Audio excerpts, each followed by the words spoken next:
So I'm making a short video for you on exporting a file from Lightroom, bringing it into Photoshop, and then explaining a little bit about how layers work. Um, Based on copying and pasting some aspect, some area of this photograph onto itself, onto the photograph. And this is just sort of an introductory video. It's very basic, but basics are important. And without an understanding of this, you're going to run into confusions as you proceed with more advanced stuff. So let's get started. I'm going to right click on the key and go to Edit in Adobe Photoshop 2020. So by clicking that, of course, this window comes up giving me three options. Edit a copy with Lightroom adjustments. So if I had some Lightroom adjustments on this image, a copy would be created including those. Edit a copy. So in a copy, I'll just see the original image, but as a copy with no Lightroom adjustments. And Edit Original will actually bring the original image into Photoshop, and when I save it, it'll return back as the original image. So I've just opened it in Photoshop, and here's the layer that I'm highlighting with the cursor right over here on the right. Here's our image in the main part of Photoshop in the main window. And what I'm going to do is now go up to the rectangular marquee tool and click on it and use that to create or to select a section of the key. So I'll take the back end of the key here and select that, and I'll go up and copy. So I'll go to Edit, Copy, and then Edit, Paste. And now it appears that nothing has happened up here, but if you look over here, you can see the selection added as a layer. This is pasted. This section is pasted and added as a layer right there, so you can see that.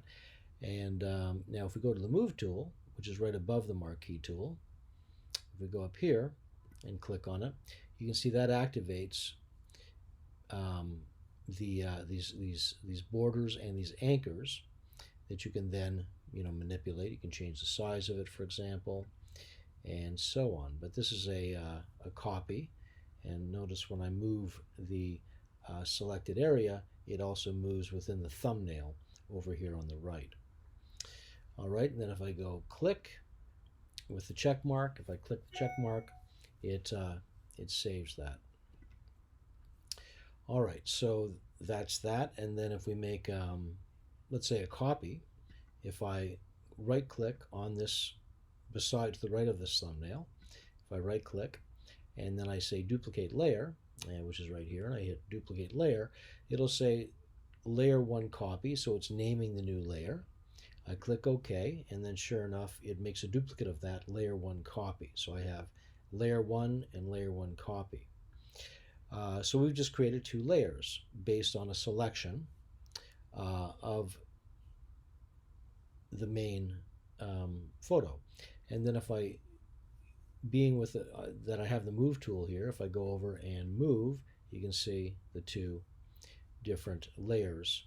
And here is the selection of each layer indicated, well, visible for you. So that's that. And then another thing to take into account is that if I then the background layer right now is currently locked, so I can't put anything under the background layer because it's locked. But if I unlock it, just by simply clicking that lock, it's now unlocked and will now behave as a regular layer, in that I can just take this top layer and drag it and drop it under it.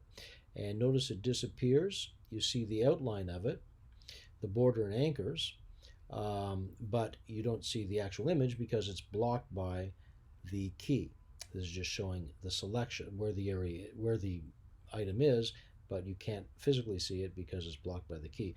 If I turn the key off, this layer off, that was the background layer, that's now layer 0. If I turn that off, then you can see it reveals what's under it.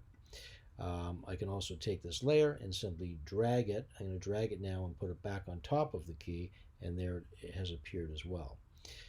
With the Move tool, you can then move these around anywhere you want to place them. And if I click on this layer, I can move it.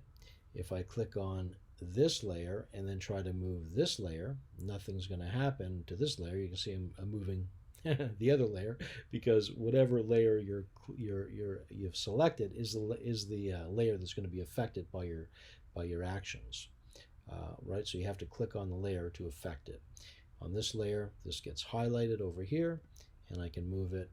This layer, it gets highlighted over here, and I can move it. All right, very brief introduction.